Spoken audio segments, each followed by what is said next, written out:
94.7 WMAS, it's the Kellogg Crew with Chris, Dina, and Lopez, and she has a new book out. You know her well, Stories from Candyland.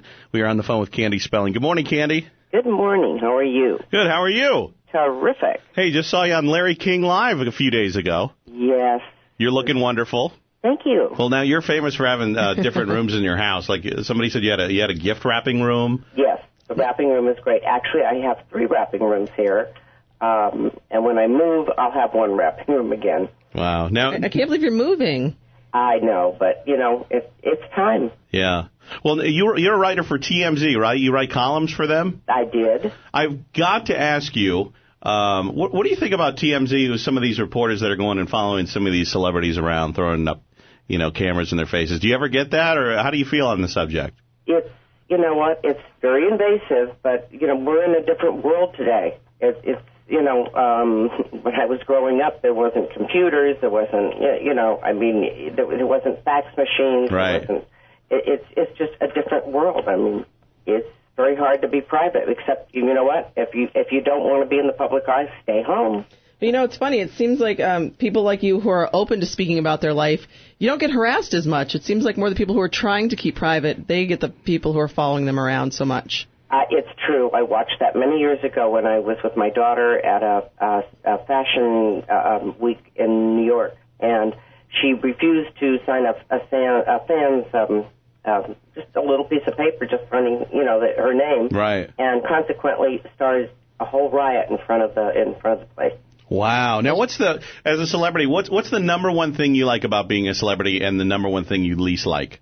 I don't know. I'm just so happy, if somebody recognizes me, right, and it's because, my God, didn't you just write a book or so? I'm like so thrilled. Yeah. Well, you said that Aaron loved your stories. Yes. You had a lot of stories to share with him. Did he ever take some of those and use them in TV shows?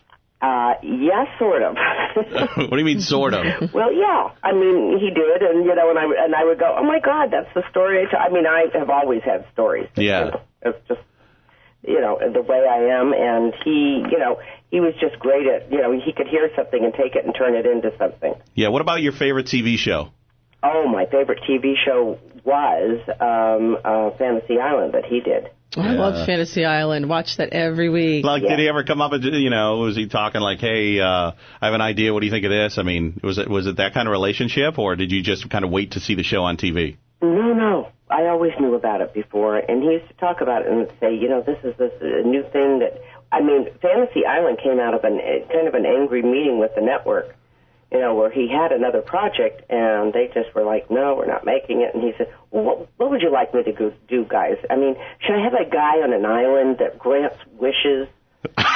Really? And truly, that is, just out of an angry, conversation, that's how Fantasy Island happens. What an amazing life. It's got to be just so, it's surreal to us because we've never experienced anything like it, but to live in a house that big, be in the limelight all the time. What was it like for the kids growing up there? They must have had a very special childhood. Well, the truth is that my son really had, he was 12 when we moved here. My daughter was 17. Mm-hmm. And actually, soon after that, I think she was here for 2 years and then moved out. Now, are things getting any better? I know that both of you have spoken in the media about how you're trying to work on your relationship.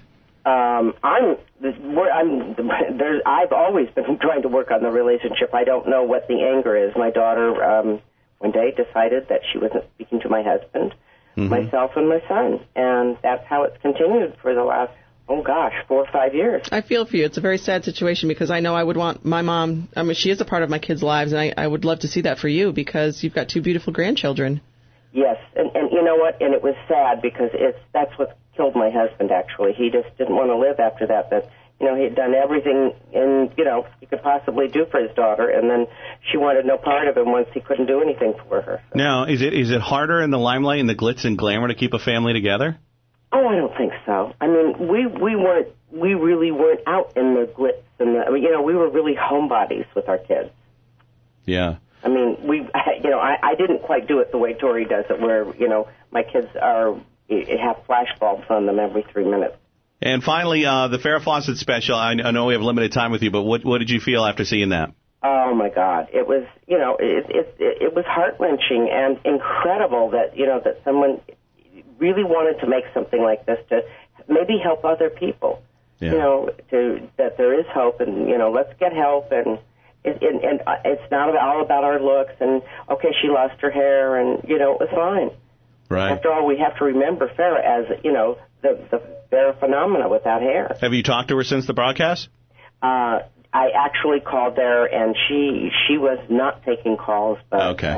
I told the nurse, please wish her well. Well, we do as well. I'm sure everybody across the country is. She's such an inspiration. And as are you, Candy Spelling. And we love the book, Stories from Candyland. And I have to say my favorite part, you baked a cake for your dog. So anybody who picks up the book, make sure you check that part out. How can you go wrong with that, though? I mean, they eat almost anything. But I'm sure it was great. Well, I don't know, but, she seemed to enjoy it. Well, Candy, thank you so much for talking with us. Continued success on the book. Thanks so much. All right. Thanks, Candy. Okay, bye-bye. Thank you.